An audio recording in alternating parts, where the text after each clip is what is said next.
we're getting to separate hormones. And the main hormones, if we talk about water metabolism, are aldosterone, ADH, and ANP. But with the ANP, or ANF if you want, it's the atrial natriuretic factor or protein, it's the synonym. You can forget ANP for today because there are not too many pathologies connected with that. Okay, ANP equals ANF. The only thing you should remember with ANP, ANF, yeah, it sort of works the other way than aldosterone and ADH. In case of ANP, you are trying to get rid of water. So you secrete sodium into the tubules, okay? You secrete sodium into the tubules. And that's why you're also getting rid of water and you're peeing more, okay? And you know the ANP is released from the right atrium mainly, and it's released every time you stretch the right atrium. So when the heart is sort of overstretched, you release ANP. Okay, and why I draw it along the whole nephron is because it works everywhere. Okay, remember aldosterone is effective over here, ADH mainly over here. Okay, but ANP works along the whole tubule. Okay, and don't forget that ANP is also able to block the effect of vasopressin, ADH on the vessel, so it's actually causing vasodilation a bit. So all the actions of ANP are against the other two. Okay, it blocks them. Okay, so it's, let's say, counter-reactive hormone against aldosterone and ADH. Remember that. Okay, good. So that's just a comment on ANP. But now let's get to the important one. So that was ANP, and I'm going to make a new page to leave it for this big guy, and that's aldosterone. And aldosterone, the thing you always from today should really remember is its function. And the main point is resorption of, and from today you will always say resorption of sodium, but plus water. And this is in equilibrium, so that's why we rather want you to say, although some books say something different, we want you to say when the aldosterone is boosted up, you're going to resorb sodium water, and that's why the natremia will not change too much. You will rather be eunatremic, normal natremic, okay? Okay? But what will definitely change is the excretion part, because you're going to definitely excrete potassium, so you're going to have hypokalemia, and also you're going to get rid of, please never forget, H+, and that's why you're going to get metabolic alkalosis. And guess what? Now we're dealing also with ABB. So you can mention this in ABB. Okay? But remember, so when aldosterone goes up, it works this way. When aldosterone goes down, it works the other way. So you're going to have, when you have not enough of aldosterone, you're going to have metabolic acidosis. You're going to have hyperkalemia. Okay? And you can have well, I'll stop this, and now you're going to tell me more. Okay? So, aldosterone, just repetition. And now let's get to increased levels of aldosterone. Okay? And we'll call this Hyperaldosteronism. Hyperaldosteronism. And this is a big group. And now we're going to still divide it. And we're going to divide it into primary hyperaldosteronism and secondary. And under primary, we have only one competitor, one thing. But in secondary, there are many other causes of the secondary hyperaldosteronism. But that's sort of comes from the term primary and secondary, because what does it mean? So if we talk about primary, well, I'll put it in yellow. Primary hyperaldosteronism. If we talk about primary hyperaldosteronism, this term primary is crucial for you, because of course there are exceptions, but mainly if you talk about some primary thing and connected with hormone, it means that the problem is in the original tissue that produces the hormone. Okay, so primary hyperaldosteronism means there's something wrong with adrenal cortex, and it produces autonomously high amounts of aldosterone. Okay, and there's no feedback. You cannot control it. The cells are doing what they want. They don't care about any feedbacks. Okay, and under primary hyperaldosteronism, you could put more things, but two things mainly, and that is either hyperplasia of the adrenal cortex. So it could be hyperplasia, so many cells, they sort of multiply and they produce high amounts of aldosterone, or it could be already a adenoma. And you know, oma typically means like benign tumor. So if it's a solid, there's a rule. In most of the cases, when something ends with oma, it's rather benign. Okay? Would you know a malignant, really malignant thing which ends with oma? And pathologists will bother you with this all the time, so I'm telling you in advance. Lymphoma. Lymphoma. Very good. Lymphoma is malignant. Okay? Very malignant. Okay? Hodgkin's or non-Hodgkin's, and you're going to learn this very soon. But lymphoma, so there are exceptions. So please remember lymphoma, very malignant. Don't say it's benign during the exam, okay? If a pathologist is nearby, okay? Anyways, so, but it could be, in case this is rather benign, and it's hyperplasia or adenoma. And in both these cases, you have a name you can put to this primary hyperaldosteronism, and that is Mr. Conn. So please don't mix Conn with anything else. This is Conn's, and you can call it disease or syndrome. It doesn't matter in this case. Conn's disease. Conn's disease, it's primary hyperaldosteronism. So if someone says Conn's disease, you should imagine hyperplasia or tumor or basically anything which has autonomous production of aldosterone, and it comes from the cortex, from the original cells that produce aldosterone. You know, it's the zona glomerulosa, if you want, but no one cares about that in third year. Okay, so that's Conn's. And what are the main symptoms? What are their problems? What is the problem of someone with Conn's disease?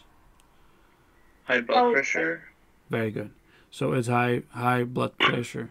And how is it with edemas in Conn's? How is it? So Conn's means, or it's the same, it's synonymous. It means hypertension. They are having hypertension. Will they have edemas? No. Is there any other? They will have. And they will not have. Please remember, no, and I'll tell you why. But okay, in 20% of, that's what we say all the time, 20% of people with Conn's, after 20 years, they can have edemas. Okay? But let's stop over here, and this is very important for edemas. Very, very crucial for you. Okay? So, we're at Conn's. We are in hypertension. Okay, Conn still has what? There's autonomic production of aldosterone. So they will also have, if you take the blood, what will you see there? Plus. Hypokalemia. Very good. And plus. Alkalosis. Yes. Metabolic alkalosis. Yes, metabolic alkalosis. So this can help you. If you take the blood, he has hypertension, and you see he has hypokalemia, you should immediately think of aldosterone. And what kind of hypertension do we call this?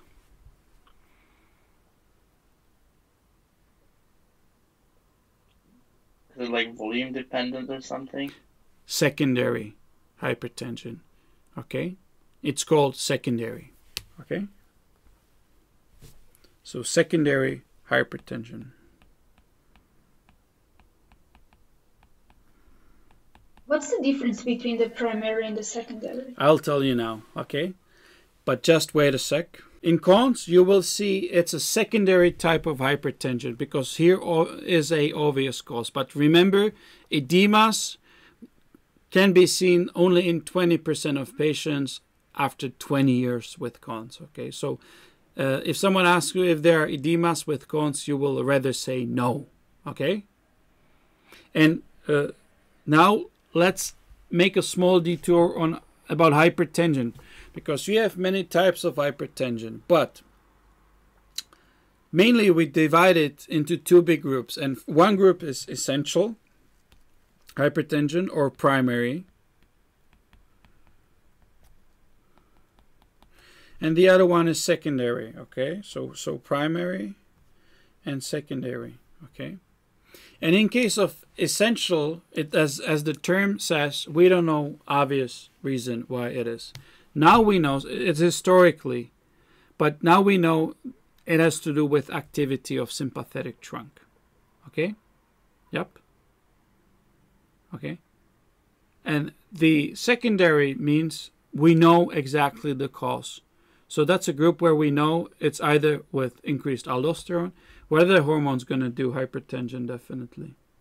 What do you call the tumor that produces adrenaline and noradrenaline and dopamine? It's called pheochromocytoma. You can put it easily under the secondary hypertension. So again, you know the cause, okay? Or hyperthyroidism, it causes secondary hypertension. So basically, in these obvious cases where you know the villain which changes the pressure exactly, you call it secondary hypertension, okay? Yeah. And if we compare these two groups, what do you think? Is there more of essential hypertensions or secondary hypertensions? Secondary. And it's just the other way around. Most of the hypertensions you will meet, and that's like 95%. 95 of all hypertensions are essential ones. And only 5% are these secondary ones that we're talking about actually now. Okay? Yeah? How is it treated if we don't know the cause? I'm sorry? How is it treated then if we don't know the cause? Well, yeah, because, well, yeah, you don't know the cause with essential, then you use all the normal antihypertensive, although we basically now know it's about the increased sympathetic trunk activity. We don't know how to block that exactly, so we're blocking it like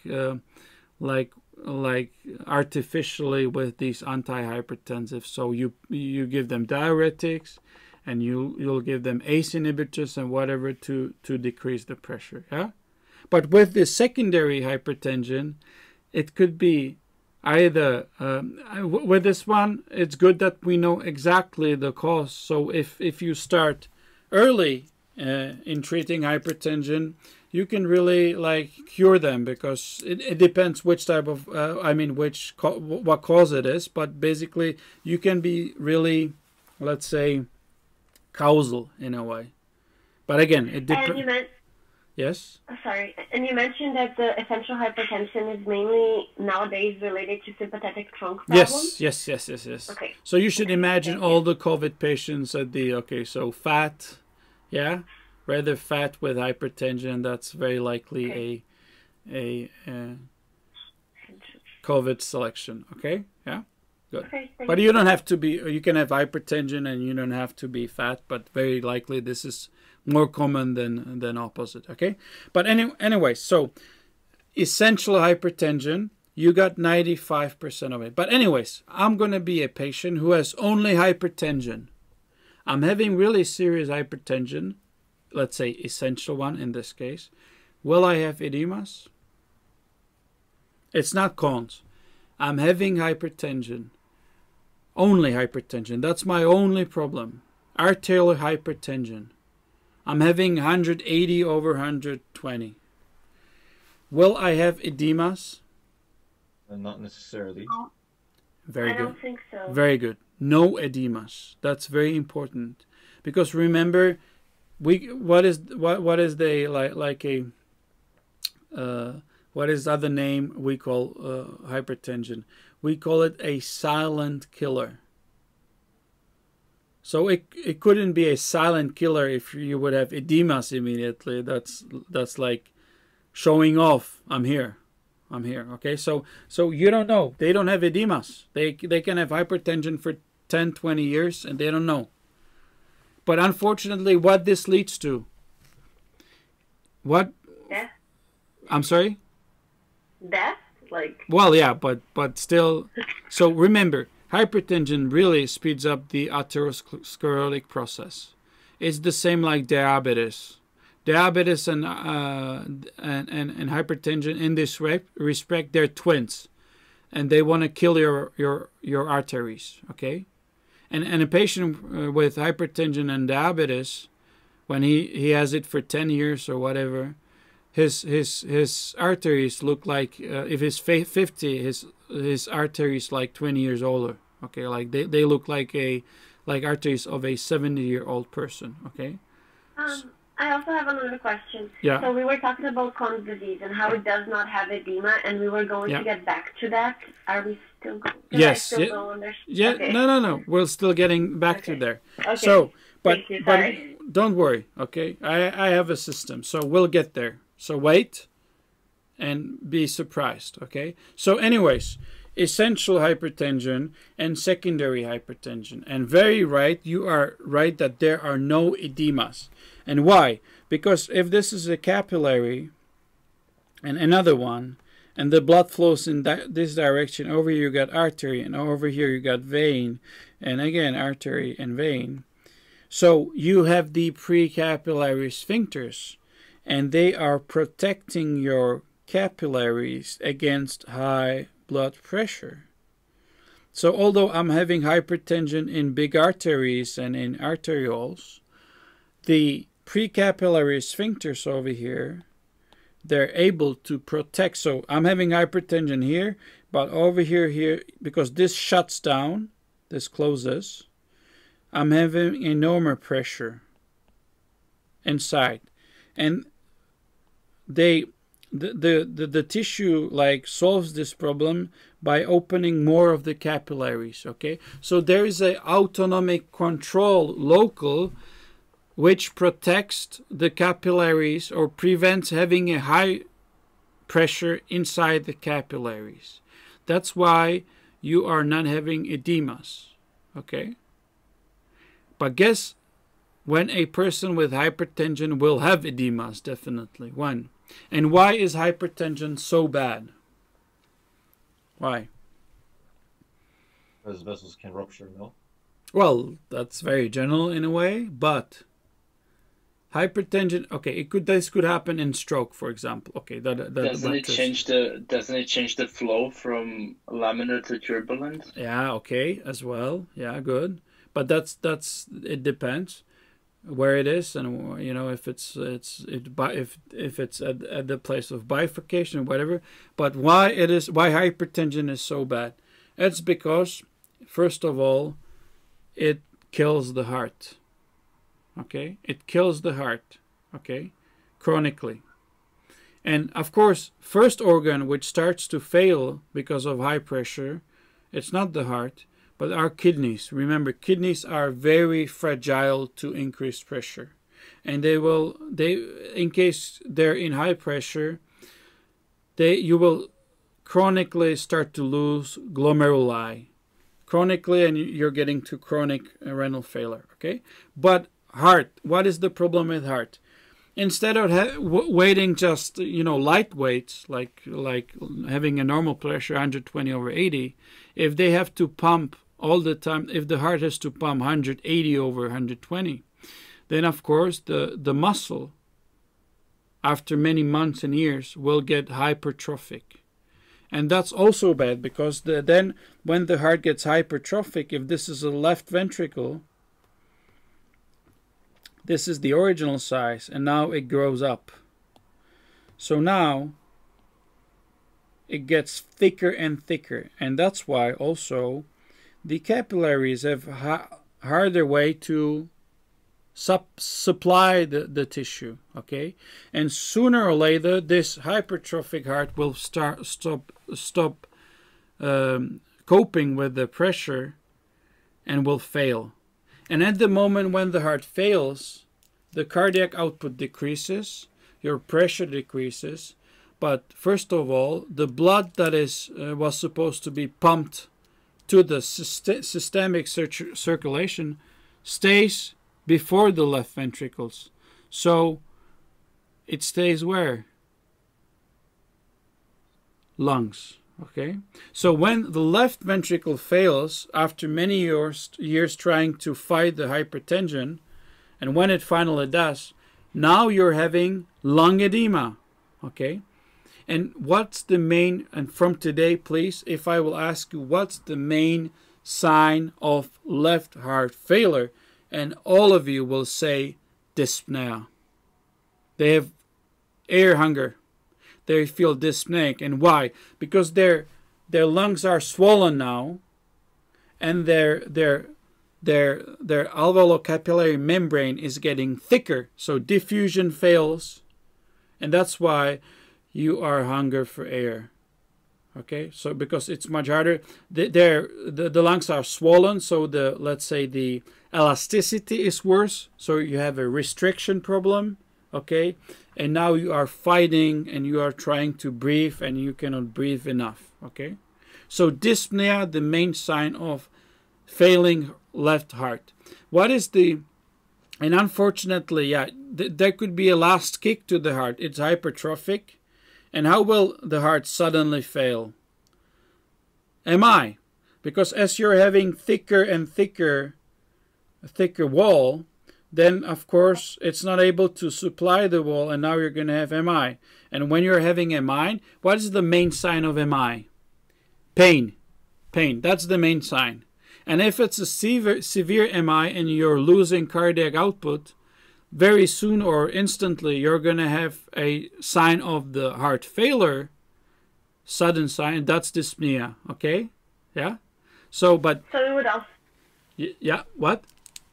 It would also decrease the diffusion match, like that. Yeah, well, once of course, once the MI is severe enough and the pump is not able to pump everything to the aorta, it stays in the lungs. It's going to stay in the atrium, then in the lungs. You have venostasis, and you're going to have lung edema. And if the person or if the doctors are not doing anything with the left heart failure, after several months, the right heart will fail. Right heart is fine till the point because only the left heart is overloaded.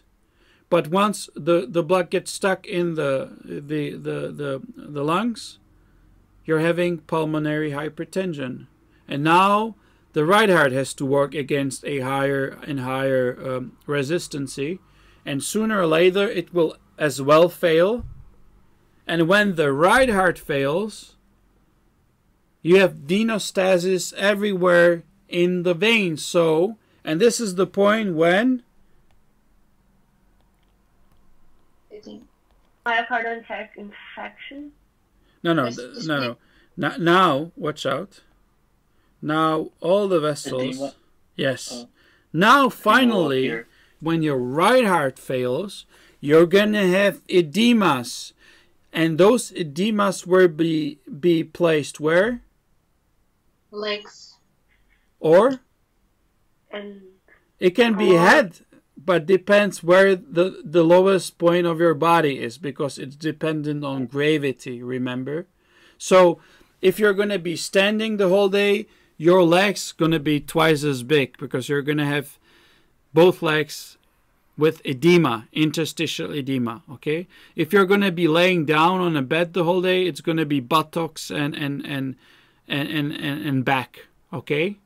So it's dependent on the position of the patient, okay? Right. So left heart failure results in pulmonary edema. And Very good. Right heart failure results in lower extremity or head. Yes, well, anywhere the right heart failure means now the blood will be stuck in the venous system, and because the capillaries are not able to get rid of the blood, the pressure in the capillaries increases, and the water or substances that are small enough to pass the capillary membrane will get into the interstitium, and that means water mainly, and you're going to have interstitial edema, and that's what you see. And and typically it's legs, because people are staying, you would have edema of the let's say skin on the head, in case you would be hanging down, okay? Get it? Everywhere, so the water stays according to the gravity, okay? So anyways, and how you can test this edema, it's called pitting edema, okay? So typically if someone has edema in his leg and you push your finger into the legs, you will have a pit there, and if you release the finger, the pit will stay there for a while, okay, for minutes. In contrast to non-pitting edema, which is, for example, in case of lymphedema, okay? Yep, but we're going to get to this later today. But this does not happen always, right?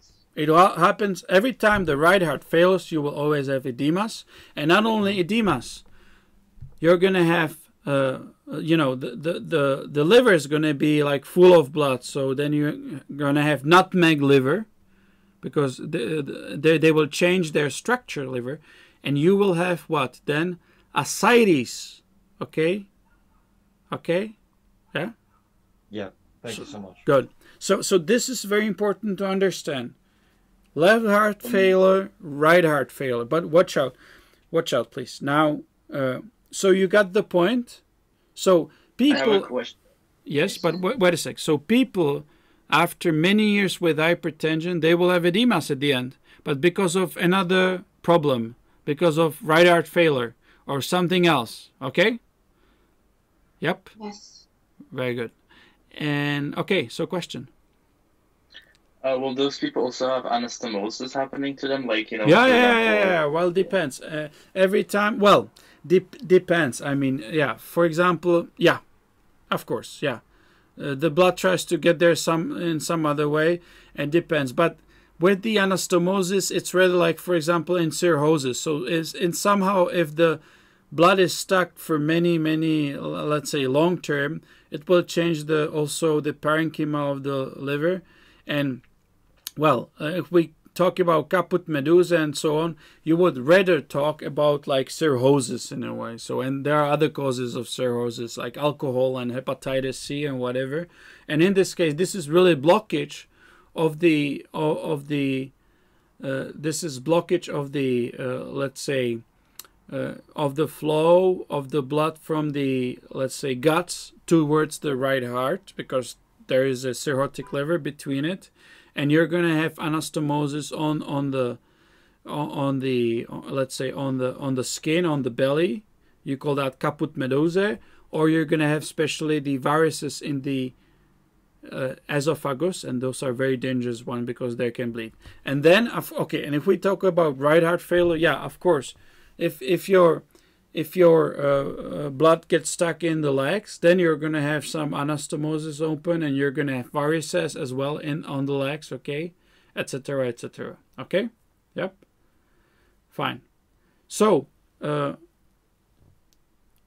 was a small detour to essential hypertension and secondary hypertension, okay.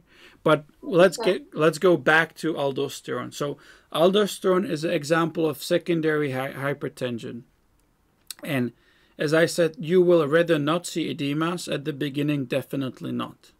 But maybe those 20% after 20 years, maybe really over there, we mean that there's no right heart failure, but still somehow maybe the precapillary sphincters are really not able to already cope with and auto-regulate the flow in the tissues, and they will sort of give up or get old, and there's going to be some leakage coming on, okay? Yeah? So maybe they're not able to protect the, let's say, capillary bed as well after so many years. Yep. Okay? Anyway, so that's primary hyperaldosteronism, and you should remember hypertension, potassium decreased, and H+ decreased. But why I'm mentioning and talking so much about Conn's is that, remember, if a typically younger person, but it can be old person, Conn's you can have in any time, but always if someone young comes with hypertension to you, be aware it's rather not essential hypertension. It could be some of the secondary ones. And typically with Conn's, the most common, or one of the most common antihypertensive you would try always for essential hypertension is ACE inhibitors. Yeah, so you give ACE inhibitors, and typically with ACE inhibitors, how is it? I believe it's the angiotensin. Yes, it blocks the, let's say, angiotensin II conversion. So basically, it should decrease the level of aldosterone. But if you're having Conn's, ACE inhibitors will not be efficient. That's why the person typically, it can have some response. It could be slightly decreased. But let's say with ACE inhibitors, the Conn's is resistant to treatment with ACE inhibitors. Okay, so the pressure is, if this is hypertension, it like can go down and up, and it's like really not compensated. So ACE inhibitors are not working in this time. So once someone comes to you has like resistant hypertension to ACE inhibitors, be aware that could be Conn's.